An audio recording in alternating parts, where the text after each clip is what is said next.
back to our bullshit, playing some more Night of the Sweet's Revenge. This is a deck that's gone through a few different iterations, and it might not like really look like this is a significant update, since we're mostly the sideboard's a little different, but we're mostly like cutting the confectioneers for Steelseekers. But I spent a long time testing last night, and after my testing, I just think that it's Steelseeker by a lot. It's been so when I've been working on this deck, I really like these 56 cards here. I think that these 56 cards, maybe swapping Overgrown Tomb for Stomping Ground based on your sideboard decisions, are basically locked in for me at the moment. This has been a really powerful engine. It's been fast. It's really able to go way over the top of 4-color. This deck has a fantastic 4-color matchup in my experience so far. Definitely an important dynamic at the moment. But I just haven't been sure what to do with like the rest of the 4 slots. We've played the One Ring, we've played Experimental Confectioneer, and I wanted to try Unearth, and plus some Confectioneers, and I wanted to try Steelseeker. And I didn't want to bring this to the stream until I tried it. The answer is Steelseeker by a lot. Steelseeker was a card I was kind of hesitant to play without Scrapwork Mutt specifically, and also with like a lower land count because we're playing mini partings. Like we only have 24. Like these 24 cards are basically worth a card here. And in like other builds in the past I've played, we're like closer to like 30, 32 like cards off of Steelseeker to trigger. 24 I think is like, it's not, Steelseeker's not as good in this shell as it is in other shells when you trigger it individually. This deck is going to trigger it more often because we're playing so many manufactors. This is a dynamic I kind of forgot about. The card is really, really important on your combo turns, like when you're like just drawing through your deck, which is something that you're definitely doing in this deck, just going through your whole deck in like one turn. Steelseeker is gonna like really help you get to your action spells, and the card is just like one of the best creatures you can play in the archetype, and it was something I was a little bit unsure of. After doing some off-stream testing, I'm like now feeling very confident in it, and I also feel that this deck is getting very close to like its final form. I don't really feel like, I feel like we're very close to maximizing the Snowball-y idea here. Thank God, finally a 0 Cauldron deck. Yeah, for now. Would KCI even be good if it was unbanned? Yeah, a little bit of help. And I think it's also like kind of a weird decision on playing Cabin turn 1 or not. I think I'm not going to. We could get very punished by not playing Cabin turn 1 if we draw. We have so many 1-drops. We have Mini Partings, Gilded Goose, Cookbook. All of these punish me for not playing this first. Versus I could draw any forest. Actually, I should just play this first, because I only really get punished if I draw like basic forest, because I can just fetch for the second Cabin pretty easily on turn 4. Yeah, we'll play the Cabin turn 1. Yeah, KCI is one of those cards. It's kind of like Glimpse of Nature, where would it be broken? Would it be like too good? I don't think so. I don't actually think it was like too competitive when it was banned, but I think it's for the best that it's banned. Like these cards lead to really, really long, annoying turns. Can I ask the reason behind the split between Lantern and Spellbomb on the sideboard? Yeah, again, Living End will sometimes bring in Leyline of Sanctity against you. So you want to be able to Urza Saga for a Graveyard Hate spell that is not affected by Leyline of Sanctity. Oh boy. Did beat Scam last night. We'll see how this goes. Yeah, Savvy Hunter is not good. Thank you for your suggestion, though. So I think we're going to lose both of our Steelseekers. Best draw is Finale of Devastation by a lot. Cookbook is a good draw. Holy shit. when you're up against Scam and you just draw the best possible immediately, it does feel pretty dang good.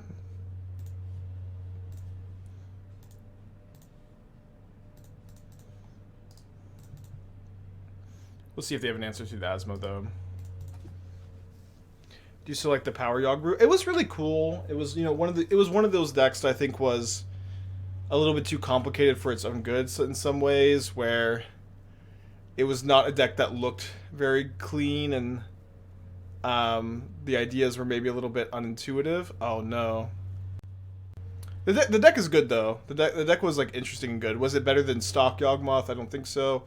And it's, I think Power Conduit, or sorry, Agatha's Soul Cauldron kind of replaces the idea in a pretty big way. Okay, so we're gonna play our Took and hope to double block. Another good draw. They still have 3 cards in their hand after this. How far did you get on the Soul Cauldron Stage of Hours? I never started to work on it. That was one of the, like, it was just a shit post. Like, it's something. It's the kind of like deck idea that kind of looks like it might be good, but isn't, and it isn't good, and people like really like go crazy about. So I was just goofing around.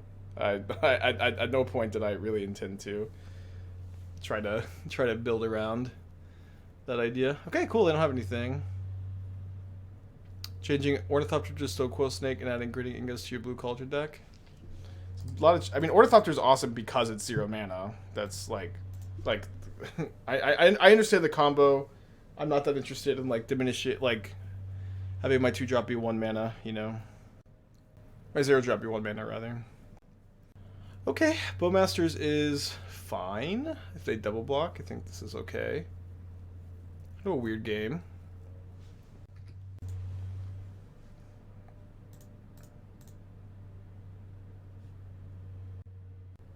It's like, and then it's also like, what are you cutting for Gritting Ingots? Is it Urza maybe? I don't know. But for the most part, like, you already have a combo that's good when you have, like, you know, that you can win the game with fast some games, and when you have all your resources going, you already have access to this kind of effect. I don't really feel like you need much more. I almost want to play Daredevil, but we'll play this instead.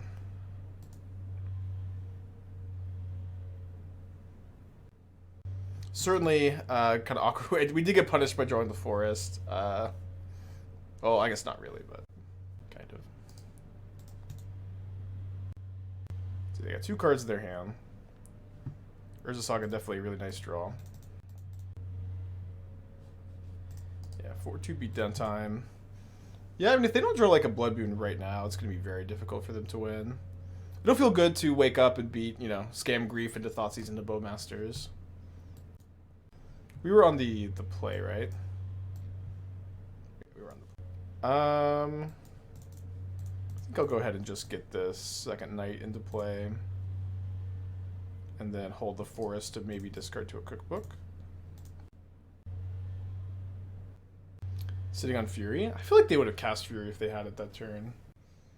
I mean, there's a lot of bad cards in the Scam deck. They're very capable of having 3 cards in hand and nothing to do. I tried to bribe Athena to come sit with me on the couch, but she just ate the treat and ran. What am I going to do with her? I have my, oh, they're not killing my Daredevil. Interesting.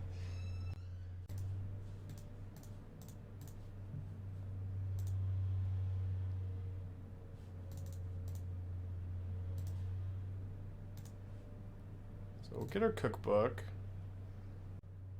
This is free to play, and then I'm just going to send in with both of these. If they want to block the construct, it's a chump block.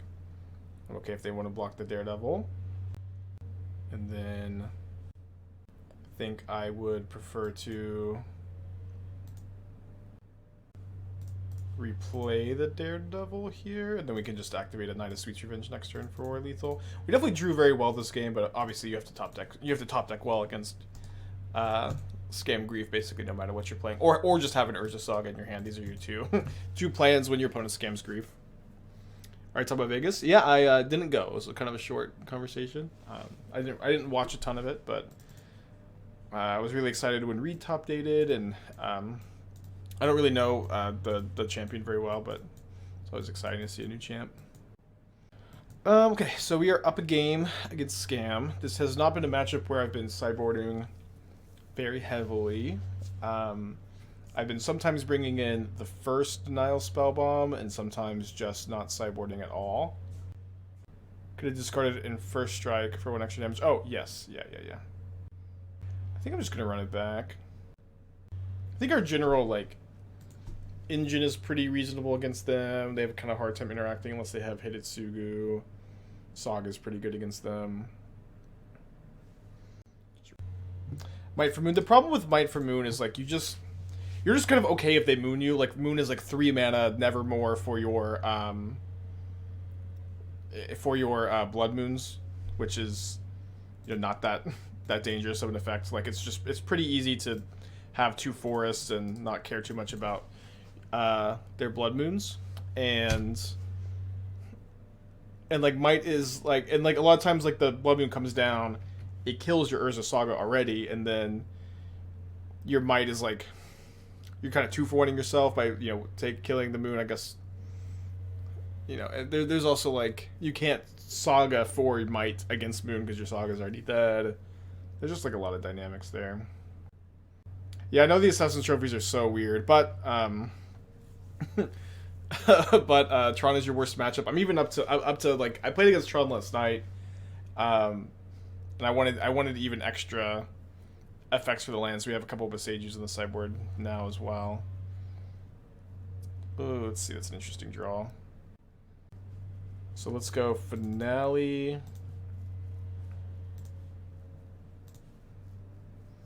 Then think about casting the cookbook or not. Like losing a food to cast the cookbook is kind of rough here when I don't have a Ovalchase Daredevil. But it's really bad if they discard my cookbook and I can't cast this Asmo. Let's see. So what happens if they grief me? They'll take my cookbook and maybe my Steelseeker. My hand just doesn't do much. Yeah, let's go ahead and cast it. Have I tried Trail of Crumbs? I've tried Trail of Crumbs in other shells. It's worse than Steelseeker. It is worse than Steelseeker. Steelseeker is a ton of card advantage with no mana investment. Trail of Crumbs costs so much mana to use. Do you side out the forest for Boseijus or fetches? It kind of depends a little bit. But maybe like one of each is fine. It kind of depends. Like against Tron, I've been cutting an Asmo too, so like I'm a little bit more comfortable to cut a fetch if I'm cutting an Asmo too.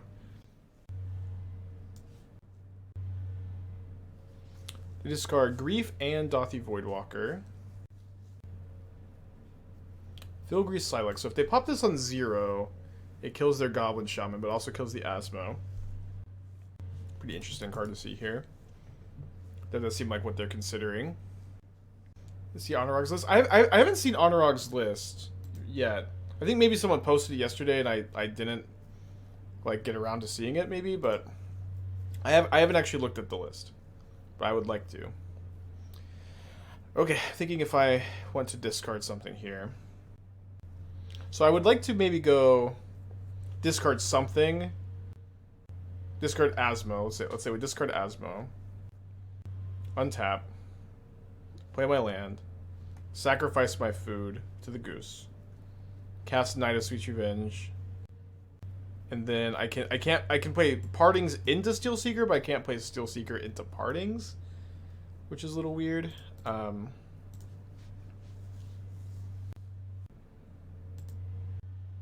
can go Steelseeker only if I discard something else to Cookbook.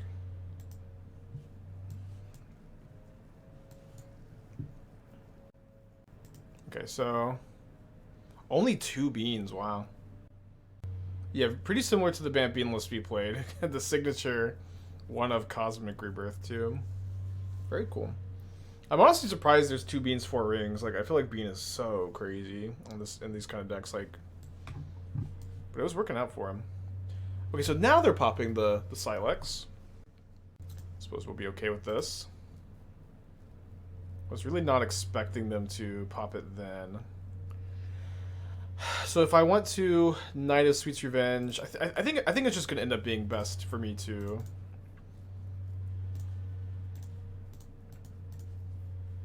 do this. Get some Steelseeker value. Peregrin Took on top. Let's keep that on top, and then next turn we're set up to like kind of go off a little bit. And I need to think, and I guess I do need to block with the Steelseeker, since I know I have Took on top I want to keep. What's the sideboard like? White Sun Zenith, Keck W. Kind of funny with Kihira.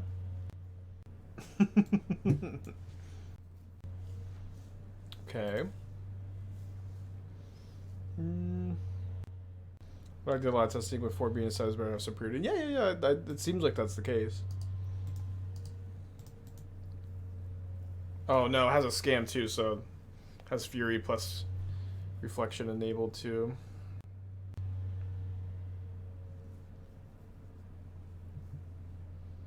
Might have to try to settle this in game 3. Need more Agatha scales? Yeah, we might play that today actually. That's the backup deck, is just scales with 4 Soul Cauldron. Okay, so we'll see what our new card is. It's an Ovalchase Daredevil. We are just dead though. I think. Yeah, we can't cookbook back Asmo here. Maybe I punted by discarding the Asmo. It did seem like my opponent was like pretty like why did they pop the Ratchet Bomb then? Like, I don't know. I guess because they got the food also. Makes sense. But I thought that they were kind of committed to like taking the bomb up to 1. Thoughts on Dax, Agatha, Thopter combo deck? I mean, I think just like Thopter Sword combo is not a very good combo in general. I don't think that it actually pairs particularly well with Agatha Soul Cauldron either, because like you want to be playing a lot of creatures in your Cauldron decks, and playing Thopter Sword eats up a lot of non-creature spots. But it's cool. Dax doing a lot of brewing, which is cool. But yeah, I in general like just don't recommend putting the Thopter Sword combo in your decks. Okay, game 3 on the play. Well, getting this. Not really a functional hand. This hand's a bit more functional, huh? Could be a good turn 1 Saga hand. Not something that you want to do that often in this matchup. Let me get suspicions to discard additional copy of Asmo. Yeah, I agree. I think I got outplayed. It is really rare for me to lead on turn 1 Saga. I also have the Goose. Let's plan to not lead on turn 1 Saga. I'm a little bit torn between putting back the Manufactor and the Knight of Sweet Revenge. I think I'll put back the more expensive spell of this matchup.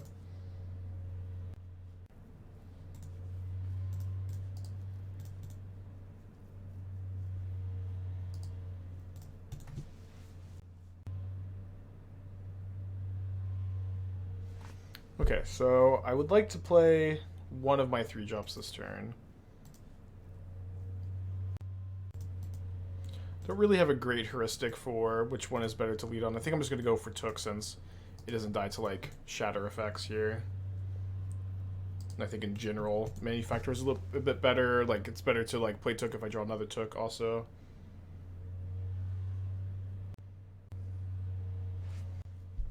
I'll happily block it if their turn is like Bowmaster Ping. That's fine. Definitely fine with that being the turn. Holy shit. So I think we're definitely going to play a Goose, get 2 foods, and then plan to make a Saga token. Against decks that can kill Urza Saga at instant speed, like if they have white or green mana, I'll basically always fetch on my turn, so that they can't like Boseiju in response to a fetch and stop me from making a Saga token. But against Scam, we still need to decide: are we going to get a Overgrown Tomb or are we going to get a basic Forest? And a Steelseeker better than Confectioner? Yes, I believe so. This is something I was kind of obviously like torn on for a little while, and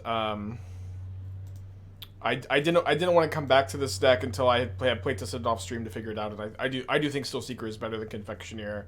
It's also like so much better on the mana curve. I think I mentioned this morning, but look, like the mana curve was like this with 13 3-drops, or sorry, 12 3-drops, and now the mana curve is just chef's kiss. It's so much better.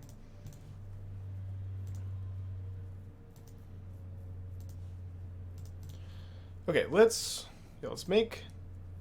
Honestly, it is kind of tempting to Gilded Goose make a food here, but it's probably better to construct. Okay, and then there's a Steelseeker here, so I think we're basically at this point locked in on not not making a second construct.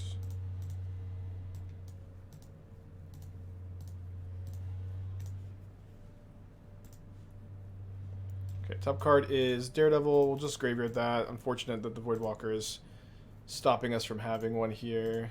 We get to have 6 of each game object, 6 Steelseeker triggers. Looking for lands, certainly. Yeah, I think we have to graveyard this. I think, yeah, we just really want to find our land drops. There we go. Now, I have not played my land for turn, so I can go sack a clue and then go land mini partings. Seems fine. So let's go. So let's say no to that, and with this trigger still in the sack, I'm gonna draw a card, and then not put that in the graveyard, but we are gonna shuffle it away. And the next turn we can fetch a cabin and discard this forest.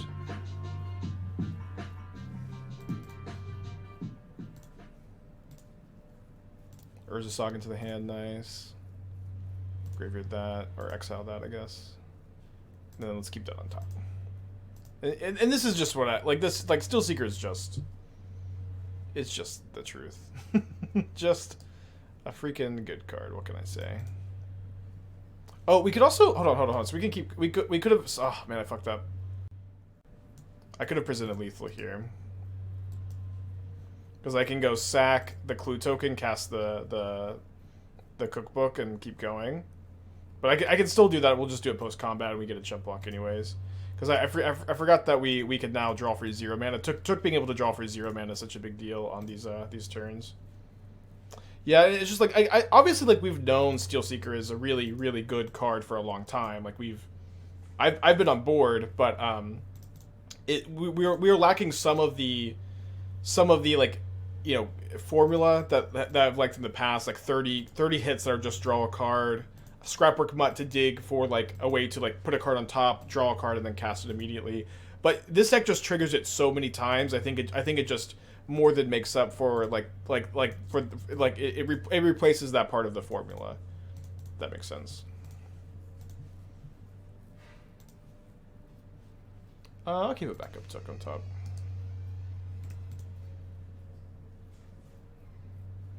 Karth Decklist from Sunday Challenge. I did not see it, no. So playing Dovin, Hand of Control. Yeah, a good game demonstrating Steelseeker. This was, you know, also pretty similar to my experience last night. Interested in any of the spoil cards in the world? I haven't looked at them at all, to be honest. We did play a land, yeah, we played a forest this turn.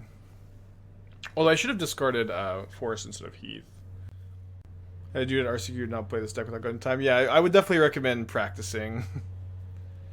Would I play this deck in paper? Yeah.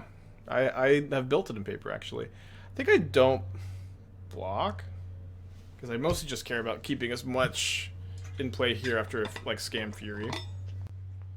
Yeah, the deck keeps looking cleaner and cleaner. Mana curve is, like, much better in this build. I know it's, like, not the biggest update, and we're playing a card that we played a lot of, but just took some time to find it. I think this is a better version of the Lotus Samwise deck. I mean, I think that deck is not very good, and I think this deck is kind of good, so I guess so. I think Lotus is just, like, kind of shitty. I think Chatterfang is kind of shitty. Oh, that's so funny. They have picked incorrectly.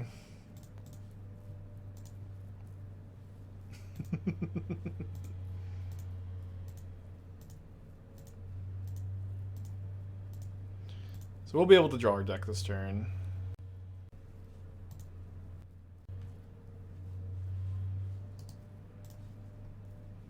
One thing that you kind of have to learn about this deck is you have to be somewhat comfortable, I guess, not getting max value out of your Steelseeker on these turns. This is also like advice I have for you in paper is, oh well. Although I don't know if I'm giving you good advice. Do I want to sack these foods? think I'm sacking 2 treasures. Like, you know, we have 10 more Steelseeker triggers. We got to get the game done with at some point. I'm gonna just, you know, try to find a Gingerbread Cabin. Should be simple enough. And then I probably just need to leave cards in my deck. Probably just get rid of that one. I just go until I get a good card on top. Good enough. That can win the game.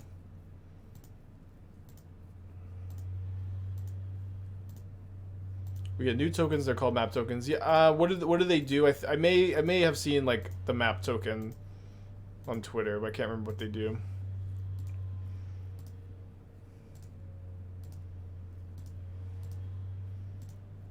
Yeah, so we'll be able to just finale for infinite. And I think I'm just even at this point just not using Steelseeker.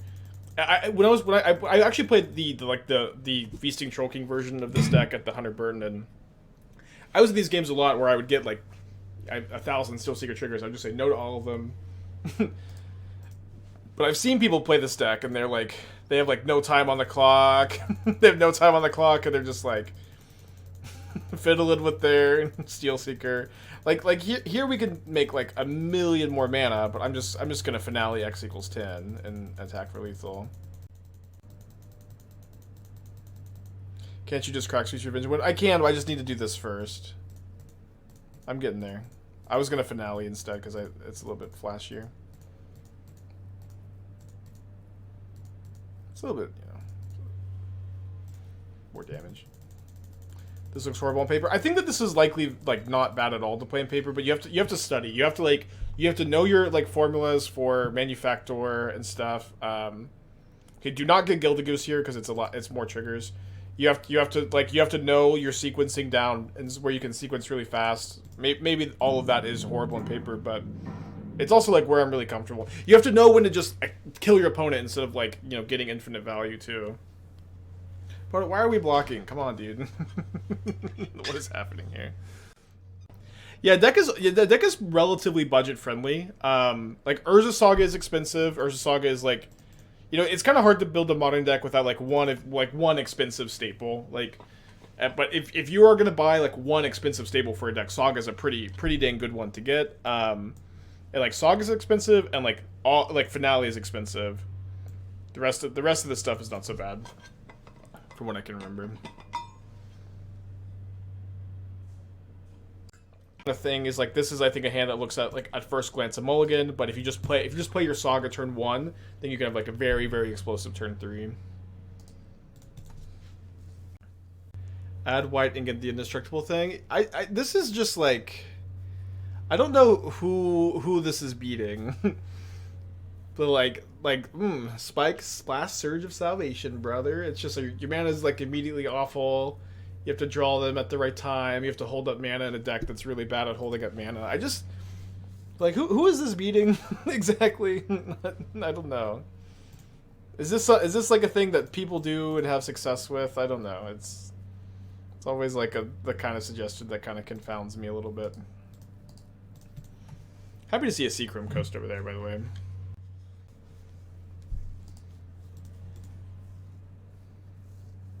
To Manufactor, how many tokens you get? 3 of each. And then if you have a Peregrin Took, it doubles that, so 6 of each. And then if you have a Manufactor and a Took, it's 2 of each. And then if you have all of them, you just ask your opponent to concede. Get a Nettlesis. We might be up against like blue-white affinity. It is probably just, you know, regular old hammer, but I have hopes. Something a little spicier. Hammer or affinity, they are in really bad shape here. We almost definitely can kill them next turn, and we get to kill the Stoneforge Mystic now. I would be very surprised if we weren't able to kill them next turn. Although maybe I've miscalculated something. I guess one issue is that we can't cast Manufactor unless we draw a land. We can't cast Manufactor before we cast the Cookbook. Yeah, so that's a little bit of an issue. Yeah, I guess we maybe need to draw a land to kill them next turn. Yeah, the fact that Nihil Sweet's Revenge is an enchantment, not a creature, it's a really big deal. Play Prowess, catch up with guard. Yeah, but Prowess is just like not that good against Scam. It's not terrible against it. Scales is very good against Scam. Like I've beaten Scam like the last like 5 or 6 times I think I've played it. Yeah, they're Affinity, baby, and they're targeting Asmo. Asmo's so much worse than Cookbook here. They always target the Asmo though. Would love to kill them this turn though, because I'm a little bit scared of like Needle on Cookbook. But yeah, I did miss the land, so I wonder. So I can go discard here, cast Manufactor, but then the problem is. Yeah, the problem is I can't do anything after that. Yeah, I needed a land here. So Steelseeker first to find the land seems fine. Yeah. Blue-white Urza. Yeah, I'm talking. Yeah, I do mean blue-white Urza, blue-white like Thopter sword. I do mean that when I say Affinity. I'm happy enough to like make them use a resource here. Also, I just have infinite cards.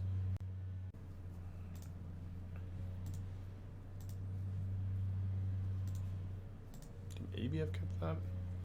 I think I'm gonna graveyard this mostly because I'm about to get 4 more triggers, so like finding another land in the hand is pretty nice. Well, I guess I don't have something that's good to discard, so maybe I'll just keep that discarded Manufactor. Is actually the 14? Hope you're doing well. Hope not to get Thopter sorted this turn. But if they do Thopter sword me, I guess my combo isn't infinite. So we probably just concede. I wonder if you could ever guide on Moto. I don't know that I would be a great person to do a guide on Magic Online, because from what I can tell, like I have a hard time like getting in the head of someone who's just getting into things. I think this is true for like both Magic Online tips and getting into Modern. And I also just use a mouse. I just use a mouse, and from what I can tell, almost no one else just uses a mouse. Which is why I get to chill on the couch and y'all are hunched over your keyboards. Yeah, it would maybe be a good thing to do. There's a few guides like this. I think Saffron Olive did one like last year. Harry MTG might have one. I know when I was getting into Magic Online, I watched Gabby Spart's video. I'm not hunched. Okay, sure. Yeah, I do type YOGLHF, but like when I'm actually playing, I'm just leaning back, chilling. How much money would you need to get a good card pool of Moto? Most people use it. I use a rental service for Mana Traders. Card Hoarders also offers a rental service. Both services are good. I think it's Shadow Spear, dude. I would recommend using a rental service rather than trying to buy decks, especially if you're starting off, because you might want to switch decks. Okay, so this takes up to 2. So I can go Knight of Sweet's Revenge into... Knight of Sweet's Revenge into Took, draw a card, discard that card, cast Manufactor. Yeah, I think that's probably the proper sequencing. We might get like Metallic Rebuked or something. That'd be so annoying. Copy the YOGLHF. I think I've done that a couple times. Oh, we could also hit a land of Steelseeker to discard.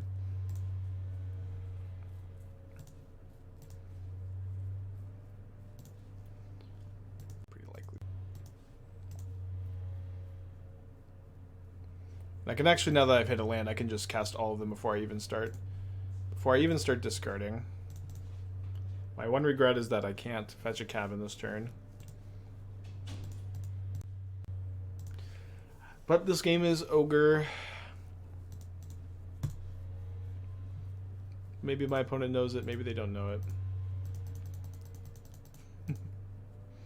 Me and Simon are so in sync. It is nice that you can just click these randomly. How did the Storm Ring deck do? It was good. It was good. I think we were like 7-3 with it or something.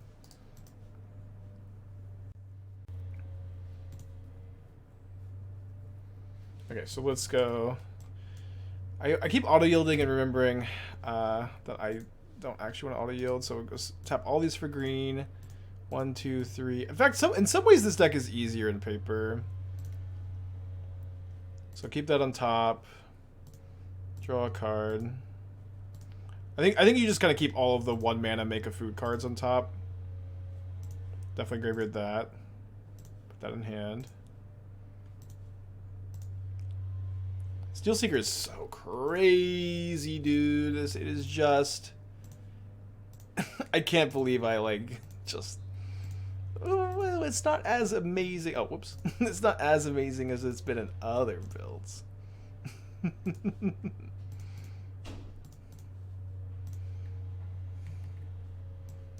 Oh, I forgot that I just had 6 mana floating.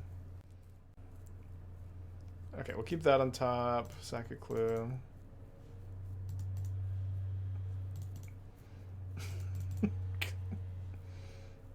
Keep that on top. Just leave it on top for now. Or, I guess it doesn't really... We only need 1. We have 1. Okay. So... Now I think we just stop caring about max value. Just make a ton of mana and then kill them with a finale. Steelseeker is my favorite card. I think it was my favorite card of 2022. Like obviously that red-green food deck was a huge like win from last year. Oh no, I forgot we have Daredevil. Okay, we're definitely not. Stack abilities automatically is on.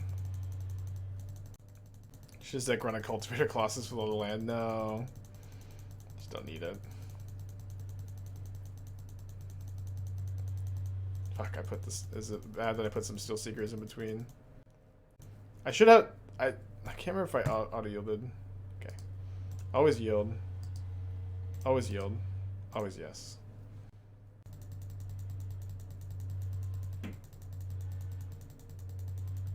Yeah, this deck is actually easier in paper, I think.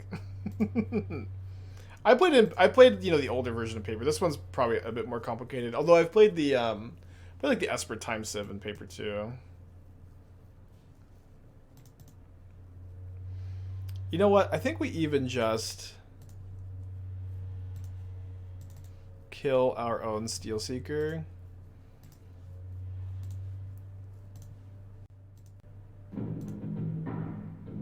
Okay, they can see. They can see the Asmo. They have identified Asmo as the problem. They portable hold the Asmo, not the cookbook. They concede to the Asmo. That is the problem. Okay, so let's bring in the forces, the needle, the mite. I think I want the Boseiju as well. I think in this matchup we're gonna cut a cabin and we're gonna cut a basic forest because we really want we're not trimming in an Asmo. I think I'm going to trim a Daredevil. Then what's... They're going to bring in a lot of graveyard hate, probably. Honestly, I think it's actually really reasonable just to cut all the Daredevils. I could cut, like, Took number 4. They're gonna be, like, loaded on graveyard hate, I think. So turn 3? I think it was turn 4.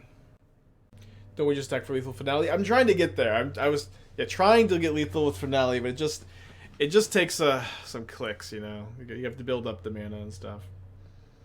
Do you like playing Asmo Reanimator? I often see you stream one of those. Yeah. I mean, we've played a few of those like Asmo Reanimator builds. They're okay. Would you run something else for the trophies? I mean, if I would, wouldn't I be playing it right now? I was thinking you could do like Alpine Moon Cleansing Wildfire instead of the Assassin's trophies.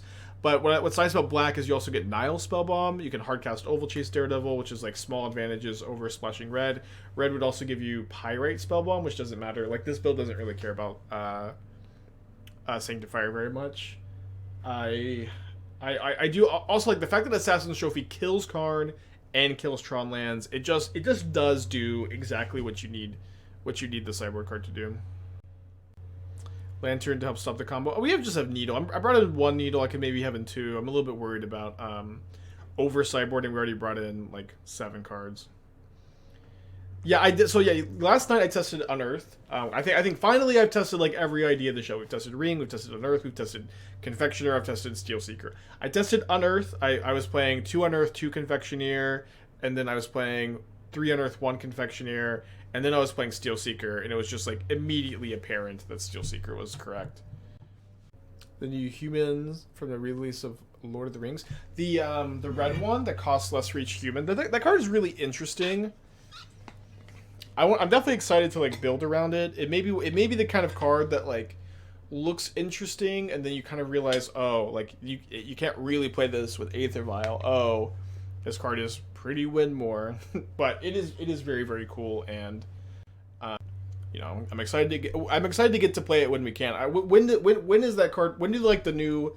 There are some new Lord of the Ring cards becoming modern legal. This is a surprise to me, even though I didn't consult on these.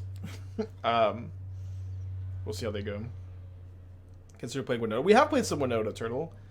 I actually had like an Asmo Winota brew that I thought was like that we did okay with. It was like pretty interesting. There's like a lot of cool overlap with like Bloodghast being a good card in both Winota and Asmo.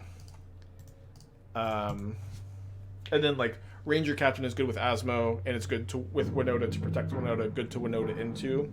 So there's some like fun overlap. We've played like more like traditional Winota decks too, and there's certainly something to be said for them.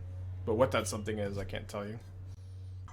The ones in new boxes are modern legal. So some of them are modern legal, and some of them aren't, is what I understand. I could be misunderstanding, as I often do, because I get all of my Magic news from my Twitch chat, but this is also news I got from Twitch chat the other day.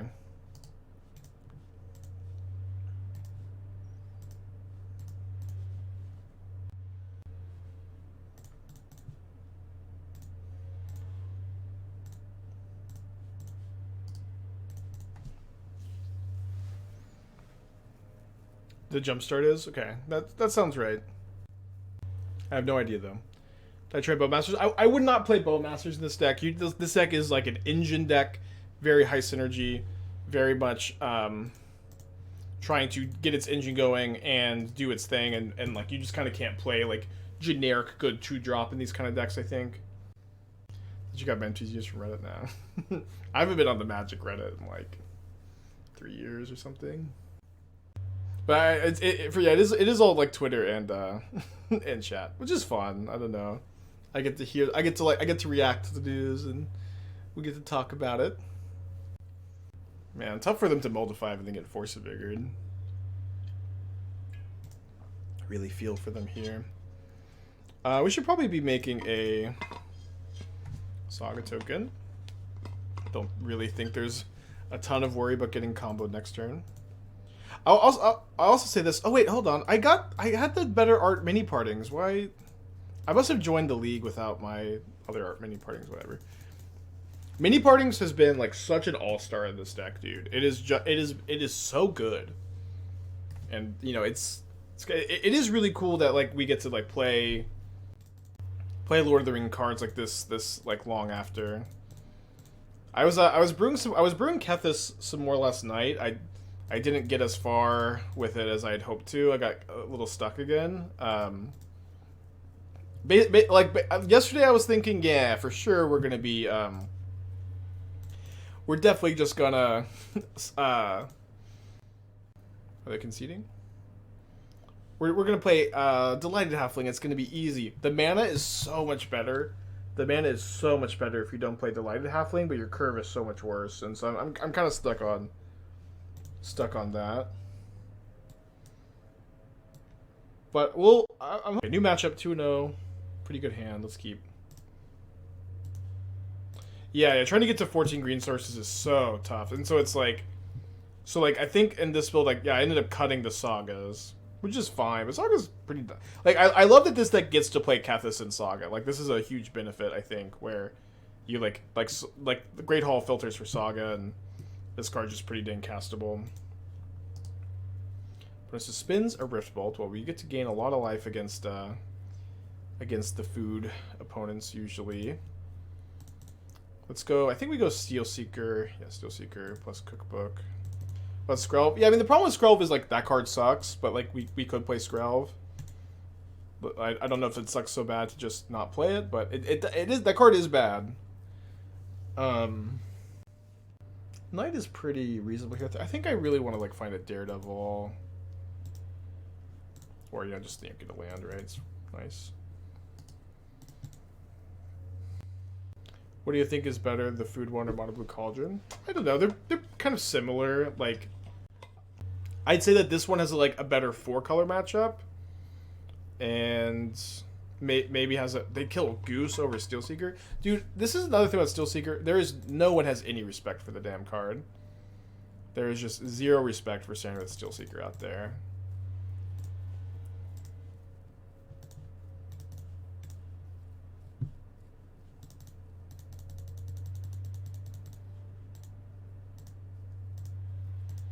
It's already drawn me like 1 card, 2 cards, 3 cards, 4 cards, 5 cards. Can anybody respect Sarinth Steelseeker? Challenge impossible.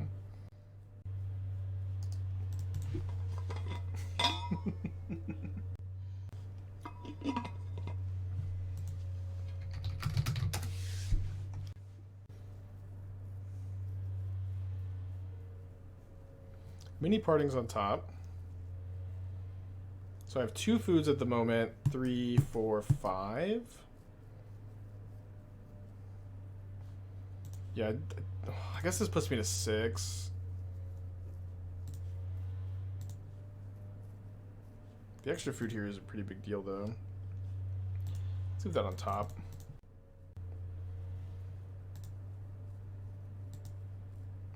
Yeah, leave that on top and then not sack the mini partings yet. I'm just going to go game 3.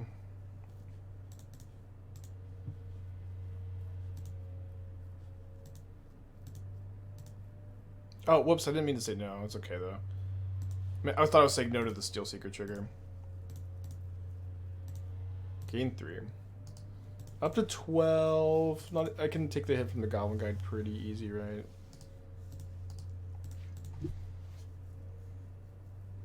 Tried Ridden 6 recently in Dynasty Reviews. Steelseeker is better than Ridden 6. In this deck. In this deck. Not in general. In this deck. Yeah, you have to tap food to gain 3 life, so it's 3 mana basically to do the thing here.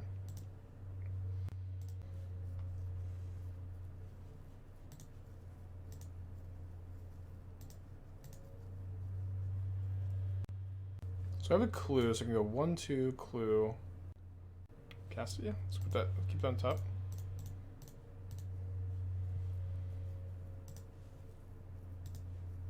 Her matchup seems free. That seems favorable, I agree. They have a lot of Smash to Smithereens post-board sometimes, though, which can be a problem.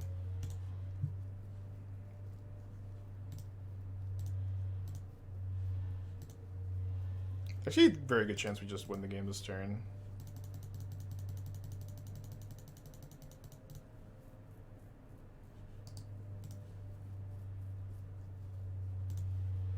Like, we just have so much library manipulation with the Steelseeker. Do you want to keep a finale? So we can go finale, X equals 2.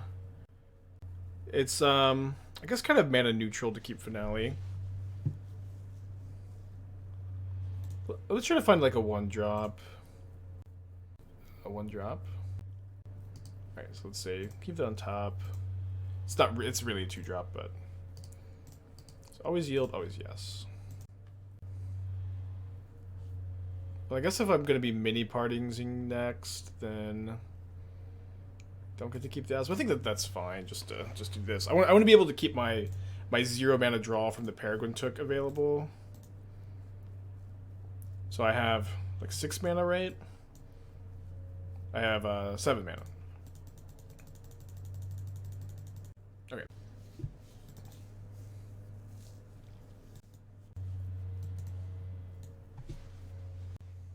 Don't think we need a lot for this matchup. I think a Haywire Mite to... it says gain life on it, kind of simply, but also can kill a Rolling Vortex, which stops me from gaining life. I think that can be kind of nice. Yeah, I think I'll just cut a Took for a Mite and click submit. Spend 1, gain 4. Yeah, it is really cool that in this deck, your mini partings and your Gilded Goose turn into like... ooh, 1 mana, make like 9 game objects. Although sometimes mini partings can't be cast and you have to mulligan. Sounds nice though. Why not include experimental? Experimental what? What? Experimental. Oh, Confectioner. We played with Confectioner. Steelseeker is better. Confectioner combo is not necessary. Like this has maybe been clear so far today, but like you just win the game with Finale, or you win the game with Finale or Sack of Night of Sweet Revenge, and you don't have an infinite combo, but you have a combo that deals like 70, 80, 90 damage. Night of Sweet Revenge, and so you don't need to deal. You don't need to make infinite rats or like 60 rats. And Confectioner is fine, but your curve is also really awkward because you have like 12 3-drops. But if you play Steelseeker instead, your curve is actually just beautiful too. And Steelseeker is also, like, very simply put, very good. Mini Parting's on top. What does this attack mean? I don't really know. I'm going to block though. I'll block the Goblin Guide. I guess they have like, oh, Skewer. It's Skewer. Yeah, Skewer the Asmo. Definitely happy we blocked. Yeah, let's play a Manufactor, I think. Gonna get just another basic forest.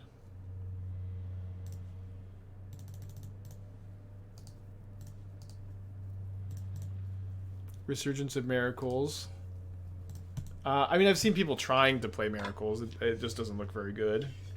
Yeah, I think it's what Danny's like Bant's like turns Miracles deck. I'm like, it looks like so sweet, of course, but it didn't look very good. Interesting. Really do not want to shock and go down to 8. Kind of have to. So I can go Manufactor, Overgrown Tomb, Mini Partings, sack the Treasure Cookbook. I just can't sack a food also. I kind of think I'm just gonna game 3, play Cookbook, make a food, play this tapped and pass. One Confectioner for Heliod, Thopter Sword, Infinite Life. What the fuck? What are you saying? I recognize all those words individually. It's like we have a Confectioner. I'm so confused. So confused. Okay, so if I go Night of Sweet, I can go Night of Sweet Revenge into Manufactor, but then I'm done. Yes, I think we're just gonna Manufactor first. Discard.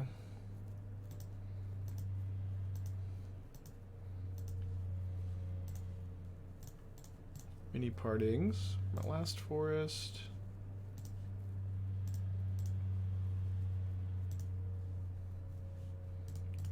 And sack of food.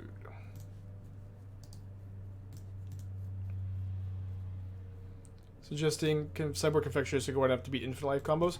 Confectioner does not beat Infinite Life. Confectioner combo is like you make like 90 rats or like something like that, which is not infinite. You are restricted to the amount of rats you can make based on the number of cards in your library. Kind of close between taking 2 and chumping.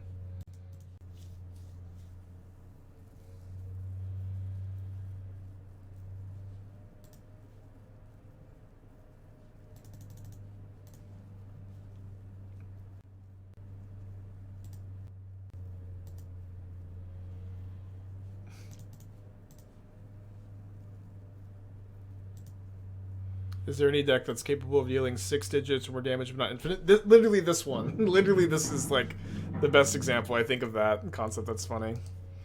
This deck can deal... you could probably do 100,000 damage in this deck.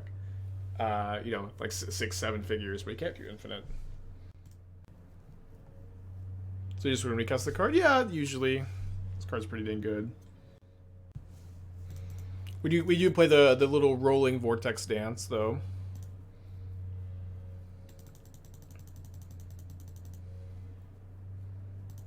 I think I'm just going to be drawing cards here.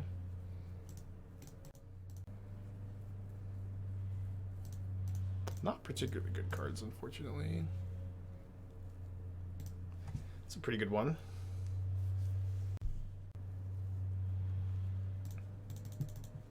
So let's go Finale for Peregrin Took.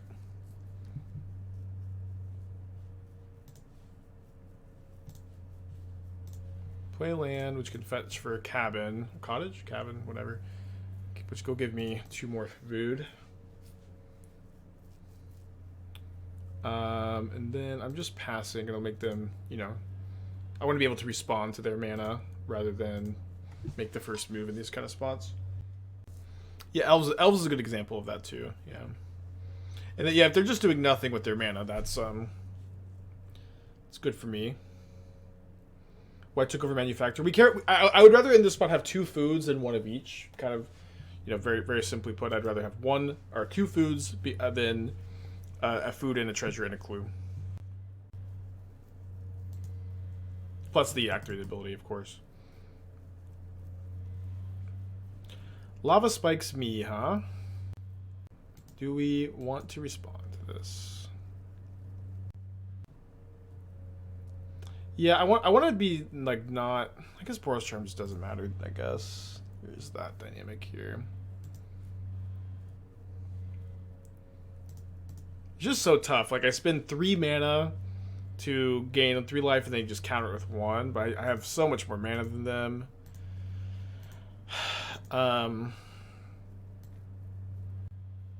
Yeah, people keep suggesting food fight. I am very confident in this deck's main deck at the moment. We're in version 3.0. I'm feeling currently very good about the main deck here.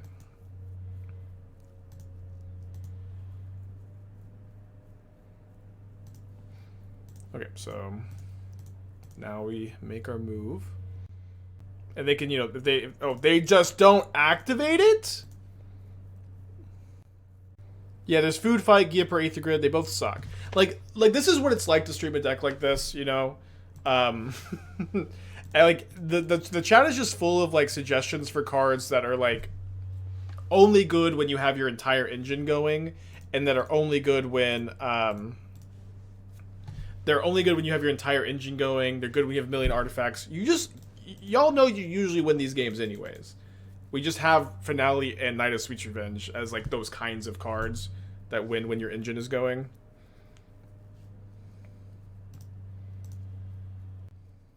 I just like sack this actually. +7, +8.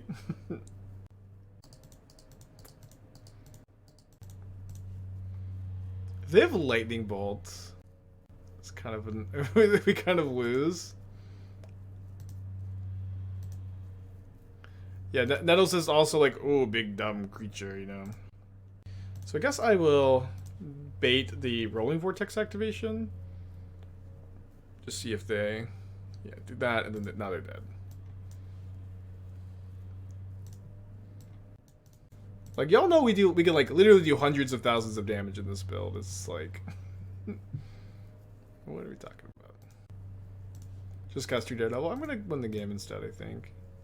I would have just started drawing cards with Took rather than like cast a Daredevil. Why are you sacrificing them type food? You have to. That is the only way you can sacrifice a food, is if it's untapped. Okay, 3-0. 3-0 for version 3.0.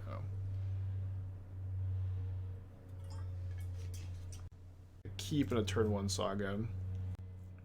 Deck for Westminster.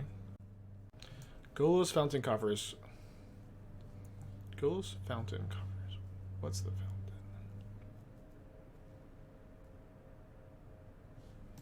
Four Radiant Fountain, brother. We broke it.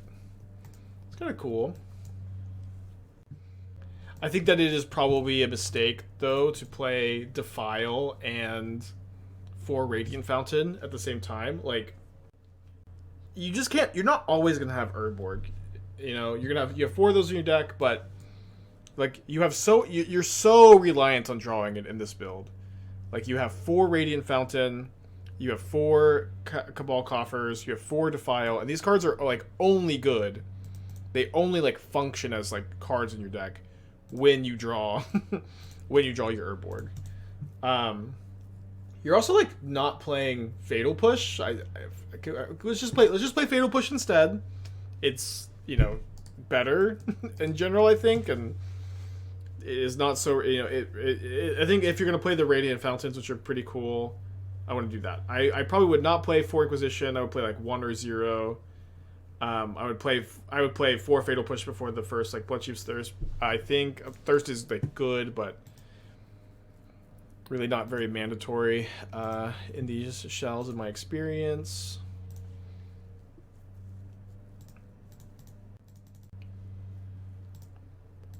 I also like don't really like playing Golos over Shieldred. I think Shieldred is like Golos is very cool, but Shieldred is mostly better. Oh, they have Field of Ruin. It's a bummer. This match at the Coffers match. We're doing a Coffers deck. I think it's tough.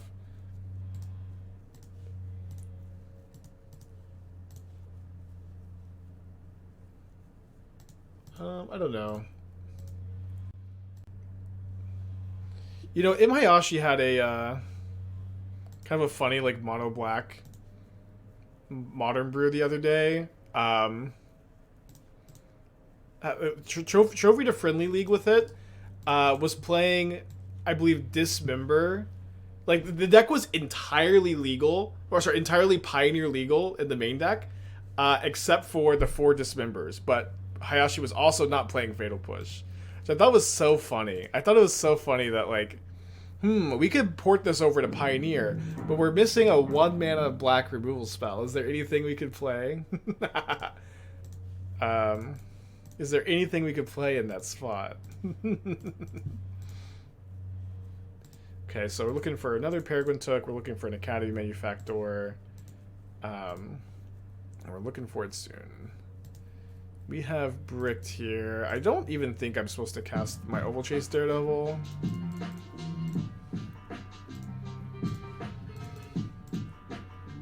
Just chilling. Refreshing Joe with the tier 1, thank you. Yeah, I mean, it's like mostly like I can see like how it's like stylized like your build is. Like if you want to be doing this, like I would cut the Walking Ballista, I would cut the Inquisition of Kozilek's, I would cut the Defiles, I would play probably 4 push, 2 Thirst, 2 Shieldred's Edict. Oh, that's a pretty good one.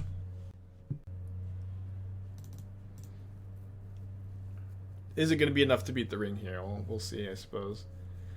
I would play at least 1 Shieldred as a Profane Tutor target. And I don't think I'd really do much else. I like the Voidwalker over Leyline in the sideboard, though.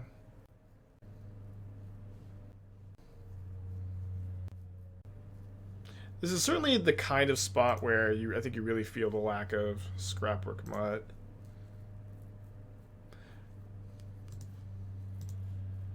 That's okay, I think. I think we should probably be in a spot where we can dig for a Manufactor or a Took. Maybe I don't know, maybe we're supposed to even be trying to save the cabins for those. Could have played this a little bit differently.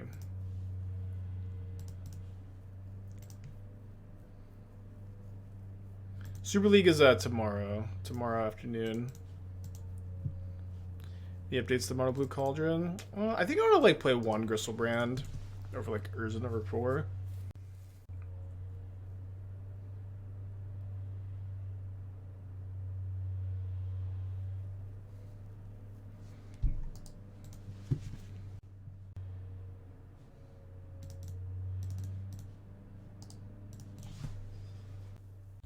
Was powering up a beater with Sweet's Revenge the main win con? Yeah, Sweet's Revenge or Finale for Infinite.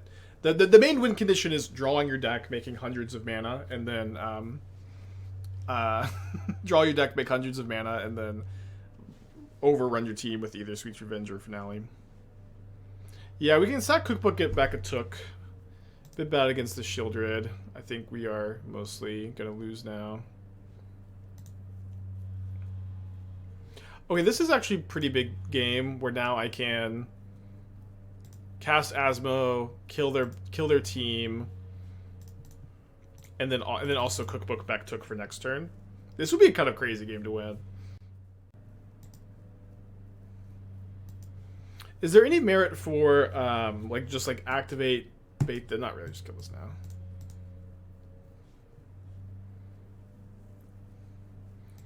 Have I considered Zombie Infestation for Infinite Zombos?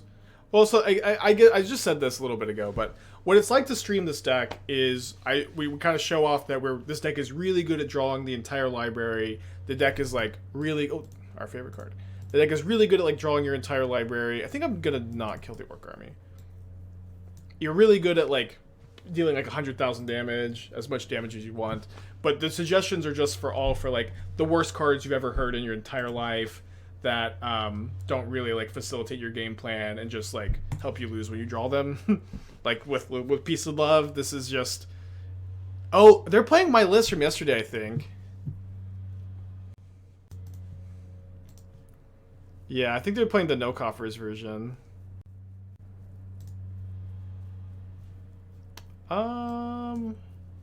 This is fine since we're about to lose the Daredevil anyways, I guess. I want to go ahead and respond and bring back a Took, though, since I don't want people escape Cling. You mentioned before the card decks for this next worst matchup. Do you still think that's the case? And is a Side Tilbury relatively enough for it? Or just straight accepted bad? Well, so that's what the Assassin's Trophies are for. It's for like Tron and like specific card decks, specifically Tron, and like that is the most common card deck. Although I guess I'm just kind of playing into Thoughtseize like this. Yeah. It's tough, though, because they just have the Victim of Night. I'm not sure if we have a good retort for this. But it is good that they're probably not a Karn deck. But, like, I just, like, I know that these decks are, like, kind of, you know, they're unique and they're special. And I know that, like, the formula for these kind of decks, it really seems like, oh, yeah, we can play Zombie Infestation. Like no, you can't, you know? Like, no, you cannot do that. Like, that card is not... It's not playable. It's not close to playable. Let's please not play it. So I guess our hope now is to draw, like, Finale.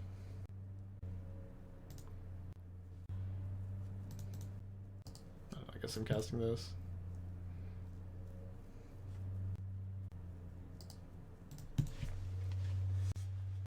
So we're probably going to lose game 1. But again, this being the no coffers list is certainly better for us because they're not playing Karn. Which is really why I've been pushing the no coffers build. They were 8-2 with that deck yesterday. You can Cookbook back Asmo next turn and kill Voidwalker. Yeah, but like they have 10 cards in their hand and a ton of removal spells. So like, I don't know. I mean, I can. I might. Although they also have the Cling to Dust up. Aether Claw, 32 months. Like, thank you. Welcome back.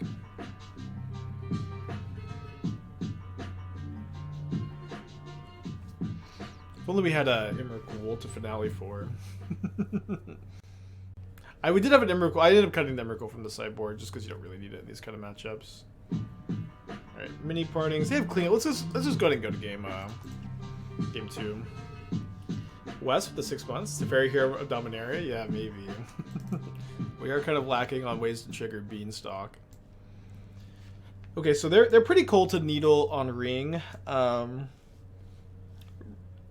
Needle is like basically their only target. You can name Dothy Voidwalker, but you're usually kind of happy when they sack their Dothy Voidwalker. I think just one Needle is probably enough, and I think cutting an Ovalchase Daredevil is fine. You could Cookbook last turn. They had like Cling up. I mean, if I Cookbook last turn, like what happens? My Asmo just immediately dies, and then I lose the game. Anyways, didn't really have an avenue to victory. Mite? Mite 2 for sure. Why for sure? The only target for Haywire Mite is the One Ring in their build. They're not playing Cabal Coffers. They're just playing the No Coffers build we played yesterday.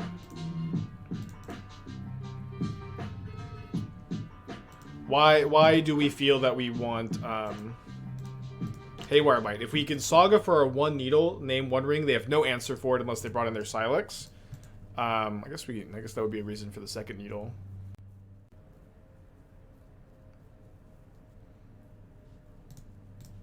Maybe that's the answer, huh?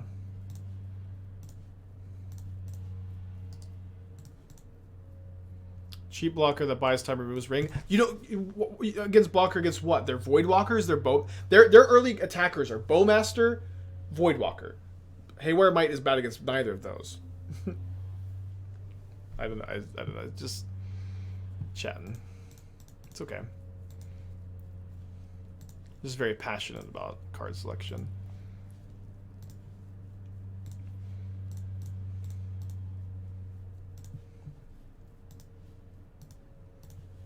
Gonna do this now before they can cling.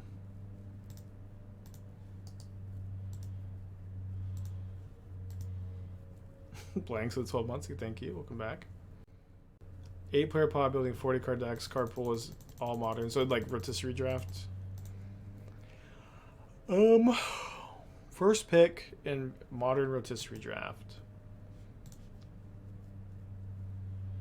Urza Saga maybe? Because then like you can kind of go a lot of different directions from that. It's a cool question. I love rotisserie draft too. Me and my friends used to vintage rotisserie draft.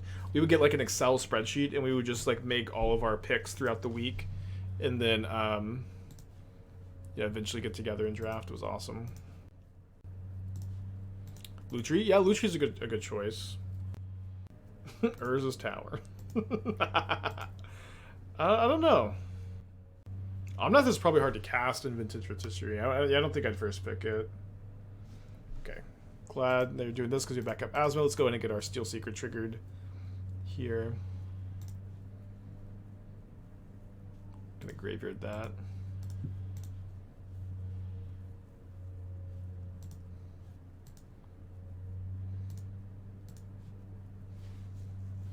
I wish I could pick Splinter Twin. I'll keep that on top. But Ragamuffin's fine. It's kind of boring. Like, if I was gonna do something as fun as like vintage rotisserie and modern, I'd have a hard time being like, yeah, brother, I'm first picking Ragavan. Let's go. But I certainly couldn't fault someone for doing so.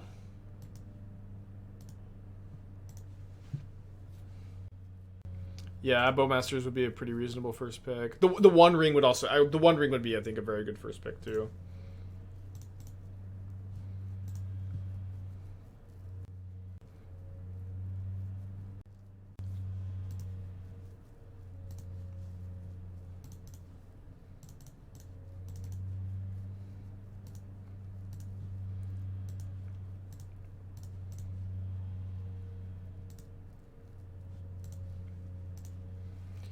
Good.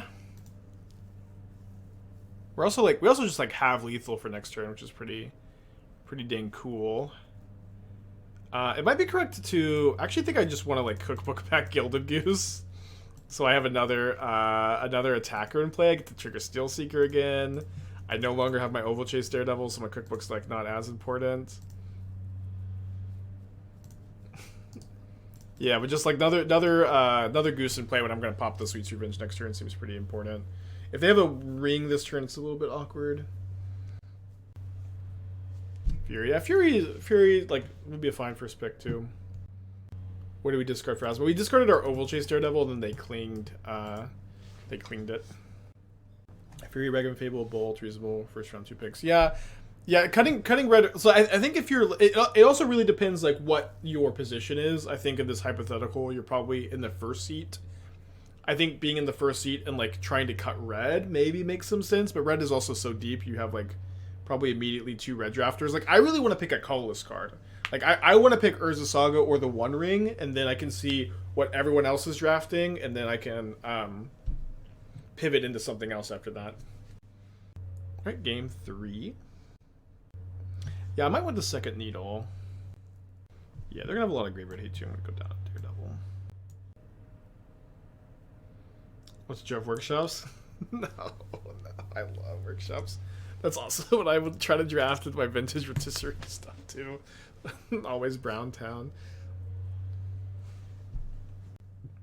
I think especially because they're playing so many Field of Ruins, I just probably want to play Saga turn 1 here. I've got double Manufactor. And they're not scamming Grief, so it's pretty tough for them to stop me from having turn 3 Manufactor with 3 cookbook activations up. Yeah, Lutri seems very good too. Lutri seems very good.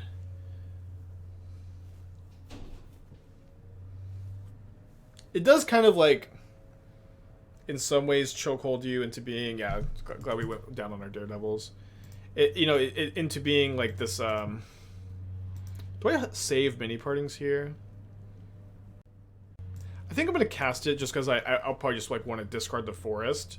So I'd rather have a food in play and discard the forest than just have mini partings and hand chilling. Man, this actually sounds very fun. Maybe this could be the next Super League. Rotisserie. Yeah, rotisserie. Vintage rotisserie is like my favorite format. It's so good. It was always like really hard to get like enough of our friends together to like draft it though, unfortunately.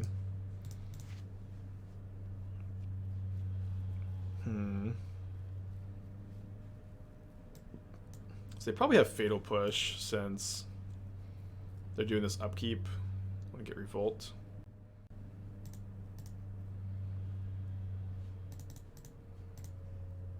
How does rotisserie work? So what we would do is we would get an Excel spreadsheet, and then we did vintage rotisserie.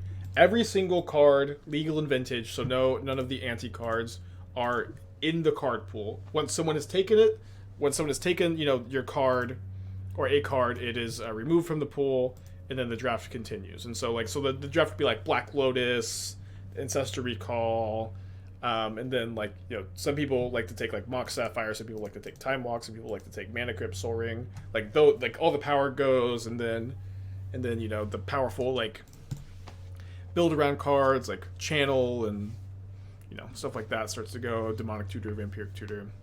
It's very fun format. There was a YouTube channel. If anybody can remember who it was, I watched every single vintage rotisserie draft they did, and they would draft alcohol at the end, and whoever won got first pick of the alcohol. Does anybody remember that? It was some the best Magic content I've ever seen. It was so fun. Shotgun Lotus, that was it. I would very, very, very much recommend looking up Shotgun Lotus on YouTube.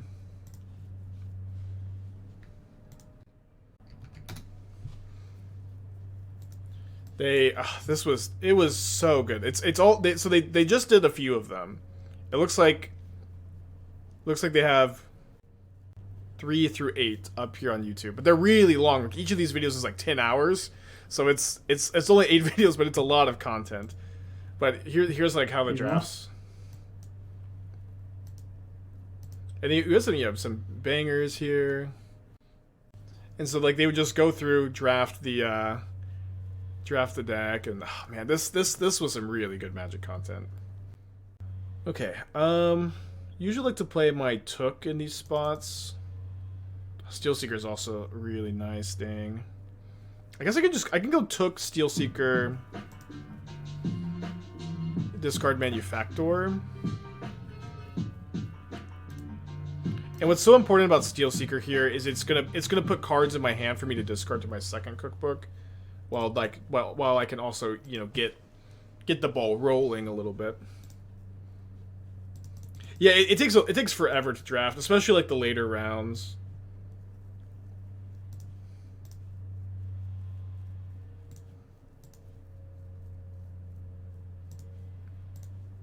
So that's probably getting Hearst.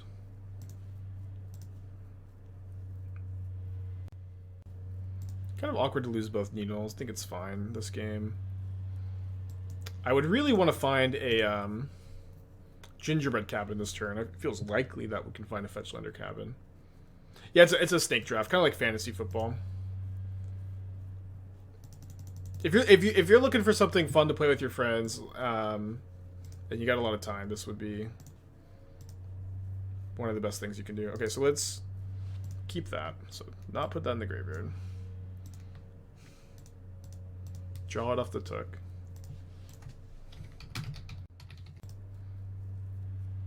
Keep that. Draw it off the Took. It is very funny that Gilded Goose is hell yeah, brother, we're keeping that for sure. I've been watching a lot of King of the Hill.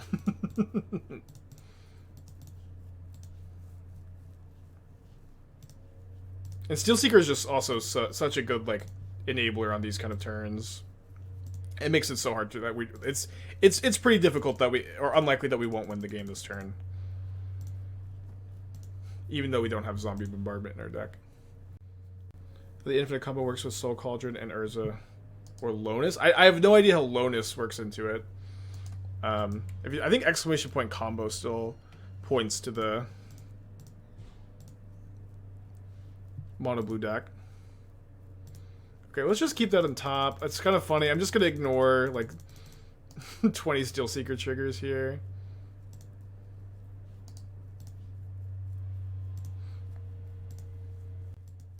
Yeah, they're super dead.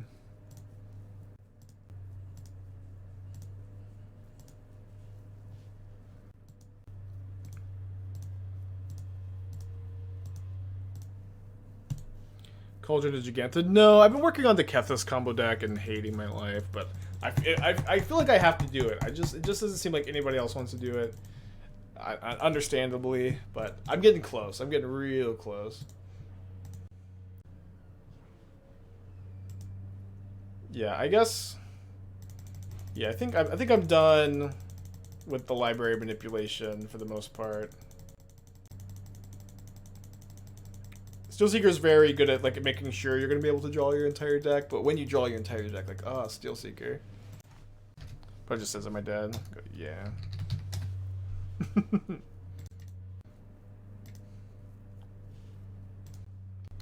Turn 4. This deck is so sweet. I think a single claw claws of Gix worth it. No way, brother. All right, let's get a prediction going. Although I do love Claws of Gix. Remember, I spent like all afternoon one day with a friend of mine brewing. So degen. It's tequila. I think I would start my day with rum. Look like a pirate to you?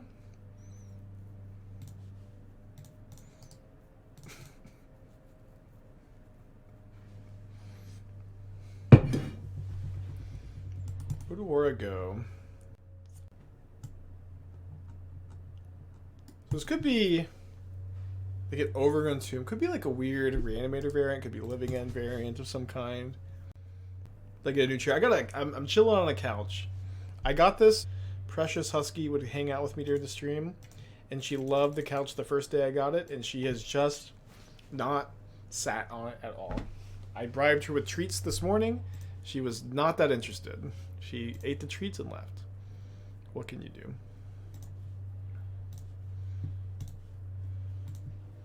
Yeah, when you're a streamer, you get the day drink perk. It's pretty OP.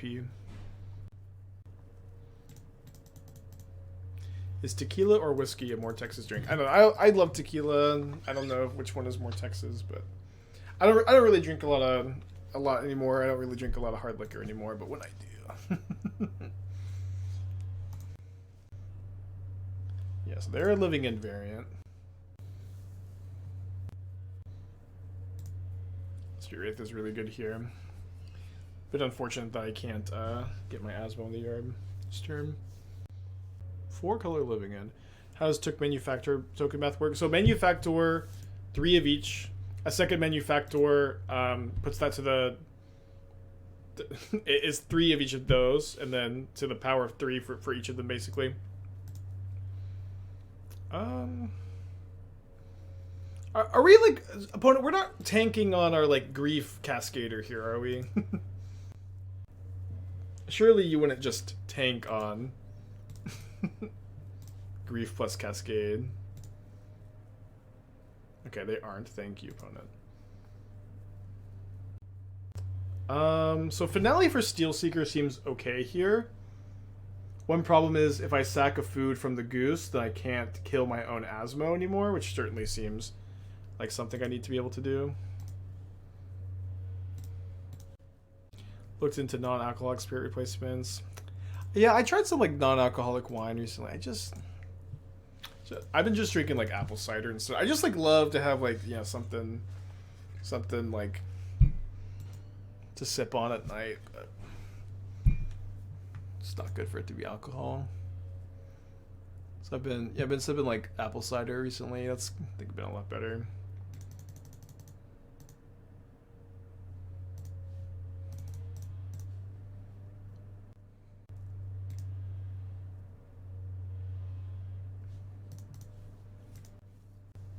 Interesting.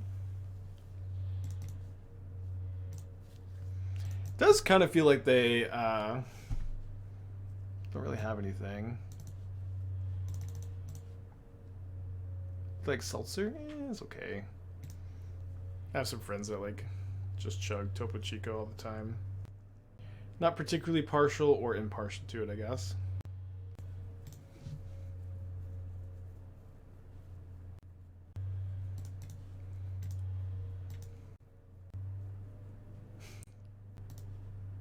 So this is getting discarded to grief, so let's just discard it now instead. Let's make a food. And then use 2 food to kill Asmo. Do I also want to use 2 food to kill my goose? I think no, because then I can have double activation, Asmo activation up after.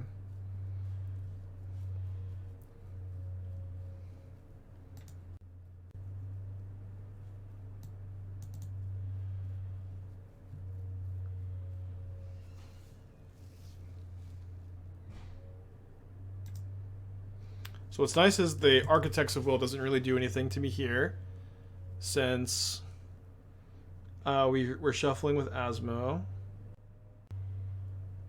Cider's alcoholic in Europe. Yeah, I mean, there's alcoholic cider, but like non-alcoholic cider is like pretty tasty too.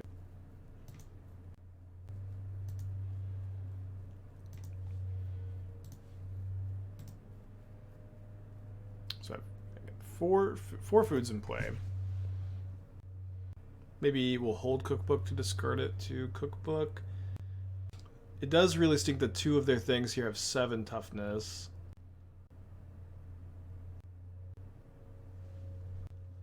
Probably have to jump with the goose. So I'm definitely killing Troll, right? I'm going to kill Troll. And then chump block the Waker with Gilded Goose. And kill... Okay, jump here, kill this, kill this. Then I'm taking 6 plus 5, 12. So, and like, then what? You know what I mean? Don't really know how we get out of this. Maybe a Peregrin Took would get me out of this.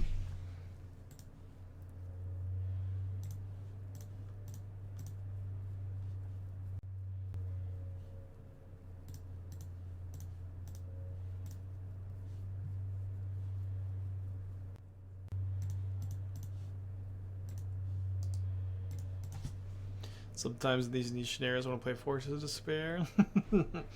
But Doctor, I don't have a black card for Force of Despair. Top of my library, not helpful. I think we're dead. Can't imagine we're alive if the top isn't doing anything.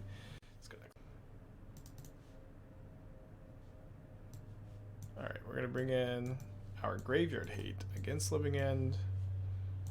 Don't really think we care much about Mite if they have a ley line, I suppose.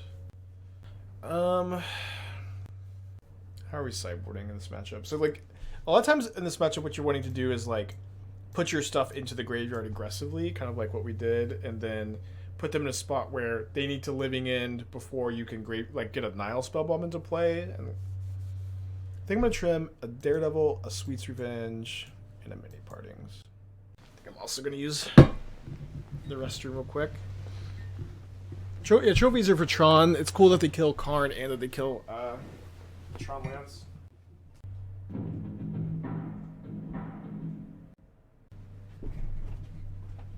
What's up? It's me, your friend, Aspiring Spike. And this girl's gonna make chicken tetrazzini tonight.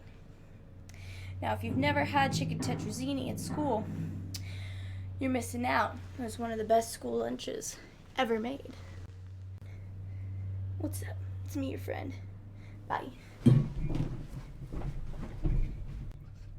What's up? It's me, your friend, Aspiring Spike. Your friend, Aspiring Spike. One small downside to the couch is getting back What's on up? the couch It's me, your friend, Aspiring Spike. after getting up. Just never get up, I guess. Well, I'm gonna keep, I guess. And then I probably have to play. You usually have to play Saga turn 1 in this matchup, which really stinks though because we don't really have anything else. I mean, it's just like The constructs are so weak anyways.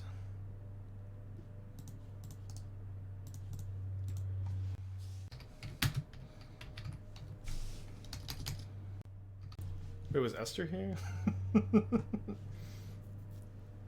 it wasn't gone that long.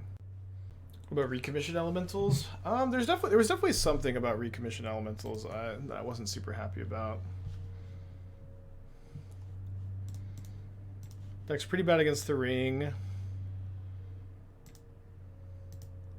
Could be something to circle back to. Hand's pretty good against grief. Grief here. Oh, I forgot to hit enter. Yeah, Bowmaster against Reef is tough. Yeah, but Recommission does help. Awakener does help. I don't know. I'm open to the thought. Okay, let's take in some more game actions over there. Rapture again with the 5. Thank you.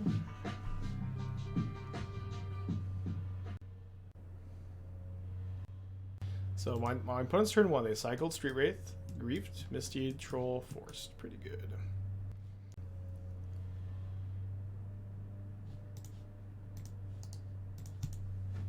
They only got 3 cards over there. What could they be? Land, Cascader?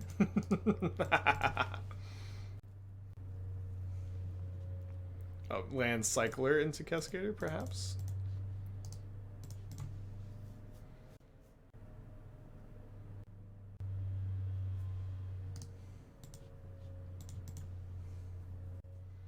Okay, not getting living into this turn, but they have 3 mana for next turn with 3 cards in their hand. Nihil Spellbomb or Lantern, I guess.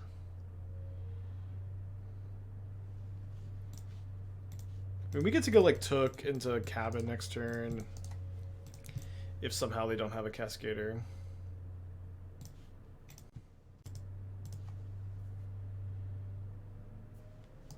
Wait, they have 4 cards in their hand now? They just had 3. Gonna draw a step, Violent Outburst, maybe. I mean, we have made it to our turn.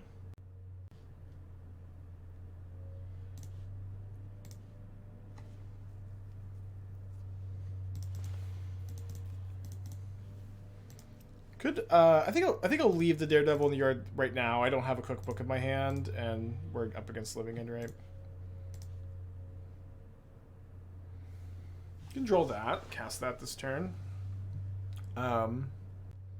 Sure.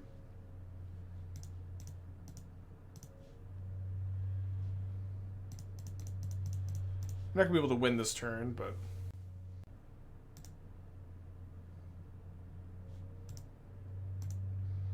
we do get a lot more Steelseeker triggers that we could potentially use to get a lot of stuff in the graveyard.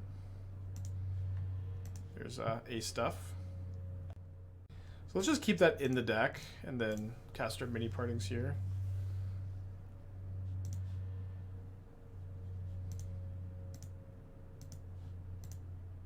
Be kind of a crazy game to win. Although I guess you win a lot of games against Living End where they just don't have a Cascader. Or okay, maybe a lot is maybe a lot's not accurate. Could put that in the graveyard, but I think instead it's probably best to draw it, cast it, and then get a couple more Steelseeker triggers so we could maybe get something a bit more powerful to play. We also you know, we have 3 or 4 mana now, so we can like draw into like something good to cast. I can't really think of like what we could cast that I wouldn't prefer to just dump into the yard. Yeah, just dump that into the yard. Then think about. Yeah, I don't think I'm gonna cash these in for a card here. We're just gonna attack and then pass. Why aren't they cascading? I would be shocked if they had Violent Outburst. You're kidding me. No, they are not kidding me. It's actually kind of fine though. If they put either of these in the graveyard, I'm just even more insulated against the Living End. Why do we Daredevil trigger before Look Bin trigger? Well, I just know I'm not going to put it into my hand. But I don't know why it would matter. But there's no card I could see that I would put it in my hand. Like, it only matters when you have Cookbook, but Cookbook can bring it back whenever I play a Cookbook. Yeah, what Took plus Manufactor is 6 tokens, right? Or is it? Or do I have it wrong? I can't remember. I feel like I always get that wrong. It is nice that Magic Online does it for me. I'm pretty sure it's 6.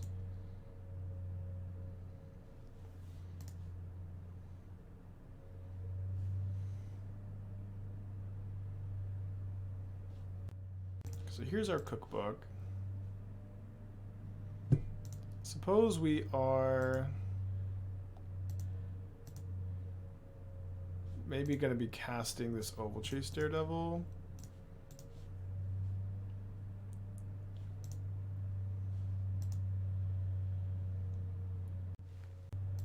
At this point. Happy to graveyard that. So we have 4 foods in play. We're not winning with Knight of Sweet Revenge this turn.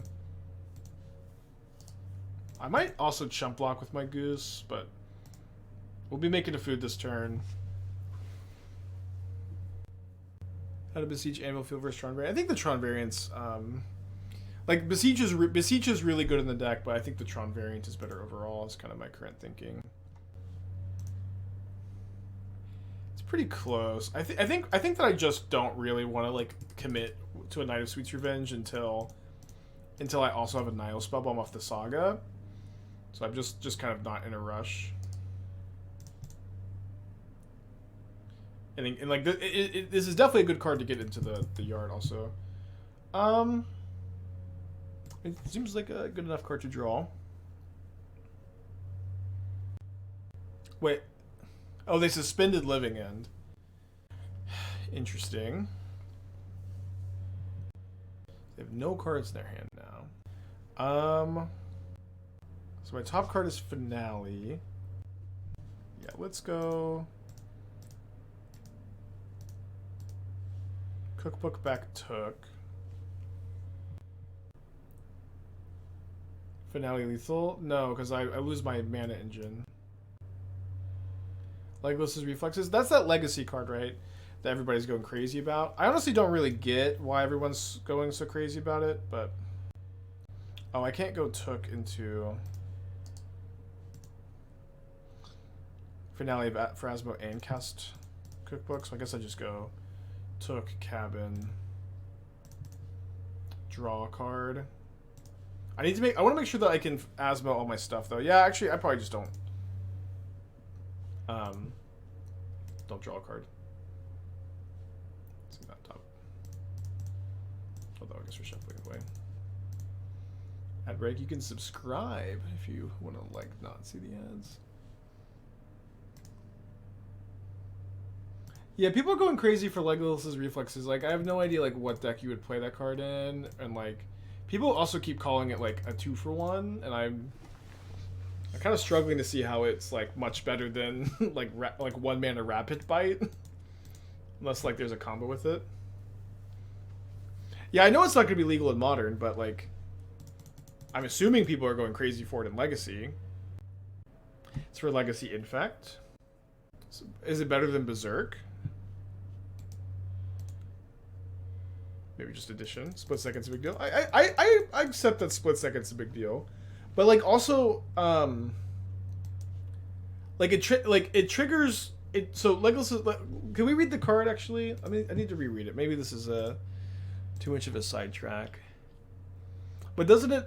It triggers when the creature becomes tapped though. So like you can still like trigger it, or you respond to it just before the thing gets tapped sometimes, right? Karn, Uptick, Basalt Moth, infinite tap triggers the opponent's hand. Yeah, but let's play Power Artifact.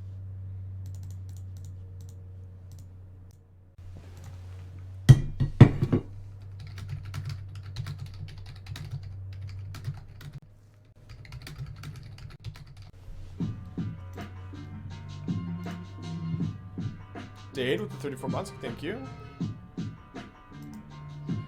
Another Manufactor. I guess I should have actually just graveyarded it. I can graveyard it now.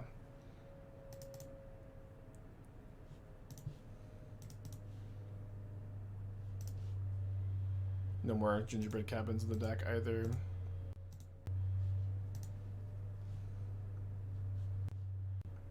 Yeah, so very nice that we seem to be in a spot where we are just not losing to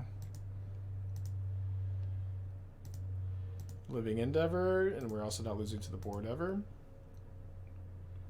We're gonna kill them next turn, I guess. Although, wait, I don't just have lethal this turn, do I?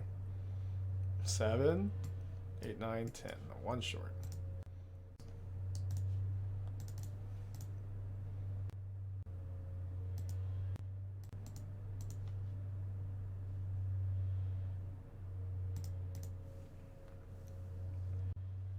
Okay, going to game 3.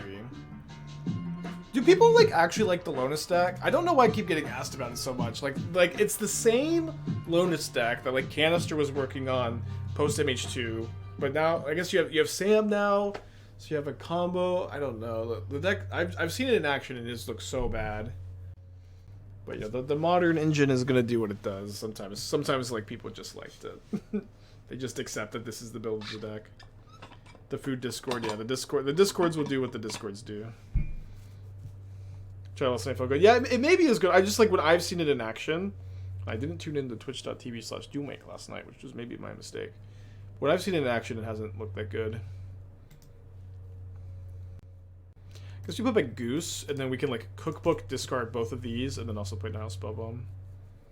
Didn't want to challenge. Oh yeah, I didn't realize it won a challenge. That's exciting. Yeah, it's exciting. I just want to understand what I'm missing. You know. What was wrong in the first hand? We're up against Living End. You don't keep, you can't keep like super slow do nothing hands. Did I watch Worlds? I tuned in and out. It was just kind of tough for me to keep up with it. Oh, I'm probably supposed to get my Overgrown Tomb.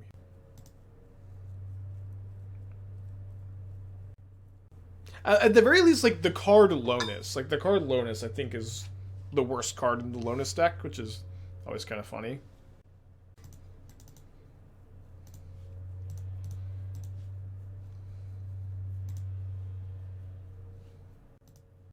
Do we ever just not play Saga?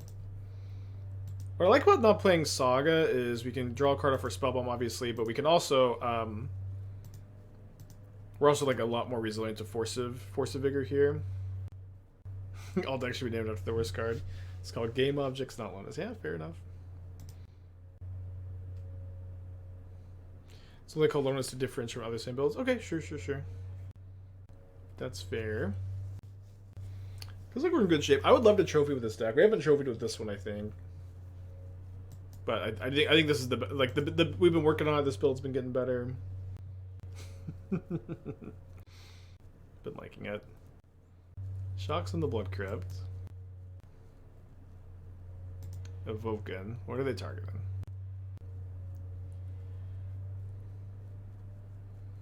Targeting the Nihil Spellbomb. They do stack their triggers correctly.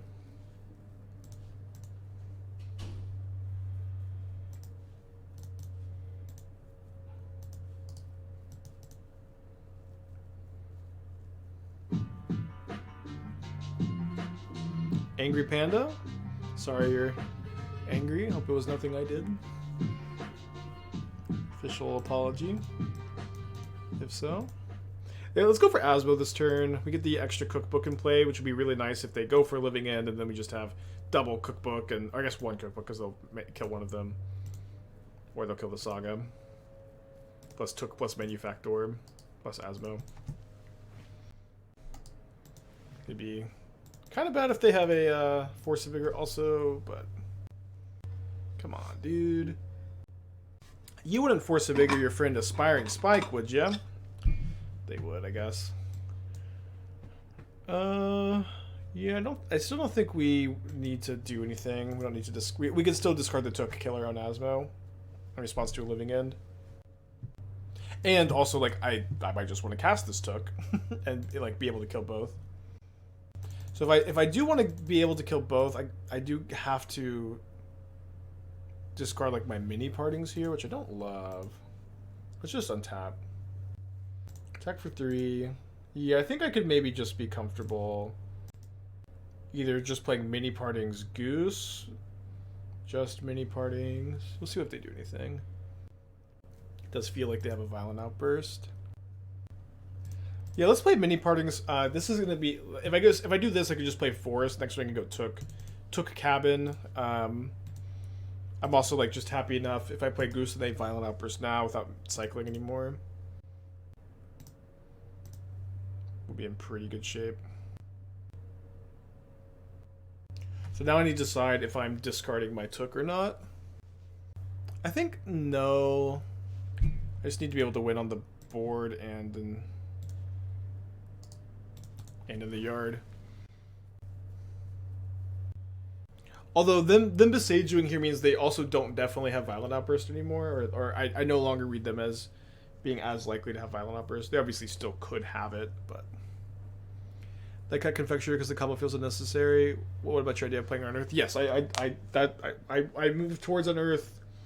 Unearth was like okay, it was good. Confectioner was good. Steelseeker is the best thing to play, and the missing 4 slots is my current determination.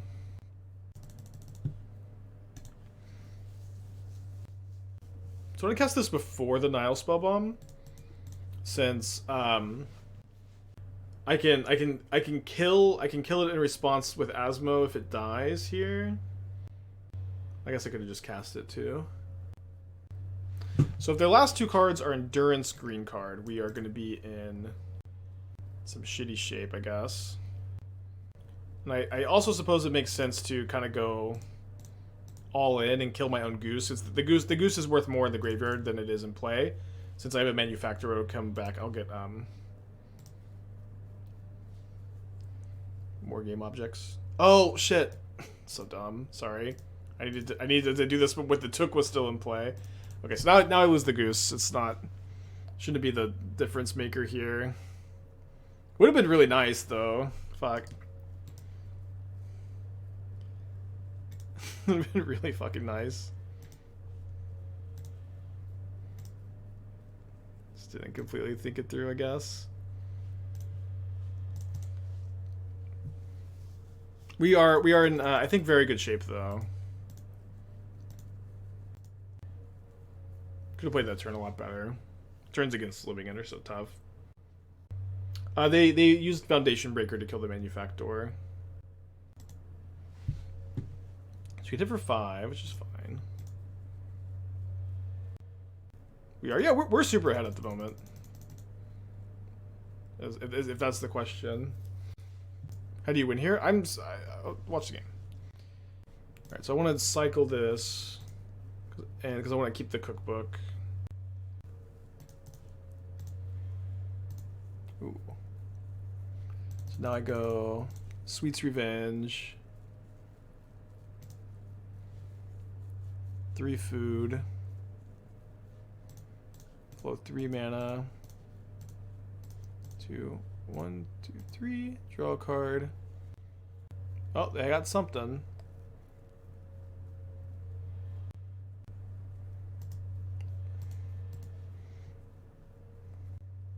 Okay, let's play Saga. I think that's probably a bit better than discarding the Saga here. Still feel like I'm ahead somehow. We're gonna take 5 more. I can take 5 pretty easy this turn. Could have maybe attacked, and then I have lethal next turn. That was maybe a bit better. But it does feel good to be ahead after double Force of Vigor, Boseiju, plus like good Cascade.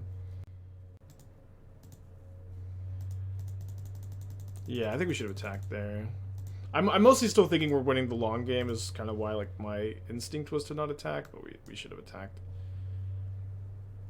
Okay, so let's just try to get our doubled food now. Now we have a pretty safe attack. I guess subtle. They showed us subtlety last game. If they have subtlety, it's kind of a pain. Could just chill again. Yeah, not really any downside to attack with Asmo.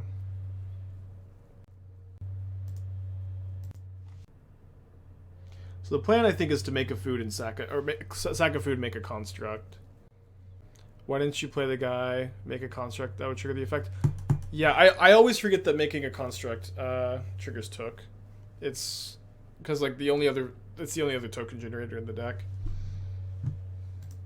So I guess that means our construct is big enough to trade for the Riverwinder.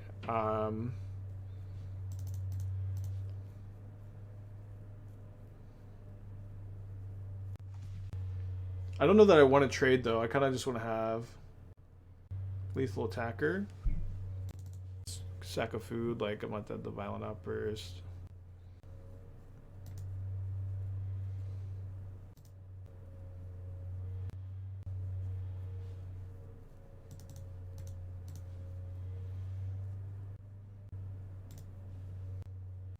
What can they have? I mean, like a chain of cascaders into violent outburst might be good enough. I mean, I don't have any more cookbooks, so I guess this part is easy enough.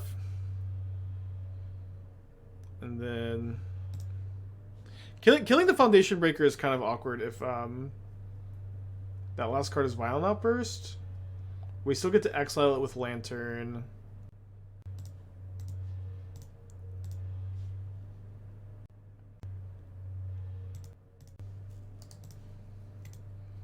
Although maybe I would just let it go.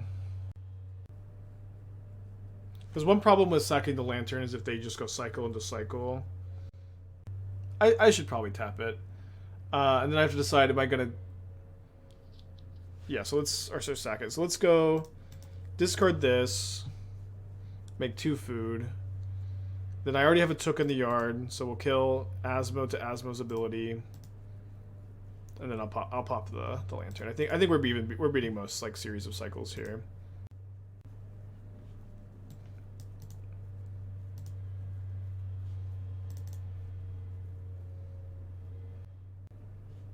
Don't really see that being useful right now.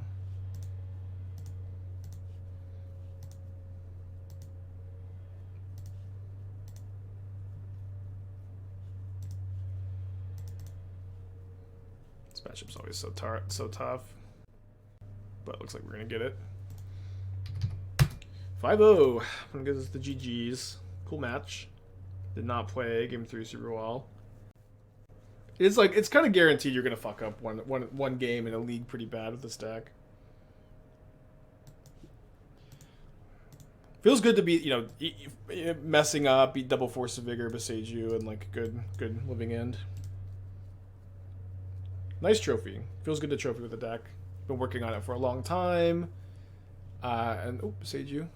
Deck has definitely been getting better and better each iteration. Let's run it back. No, Kethis is not done cooking yet.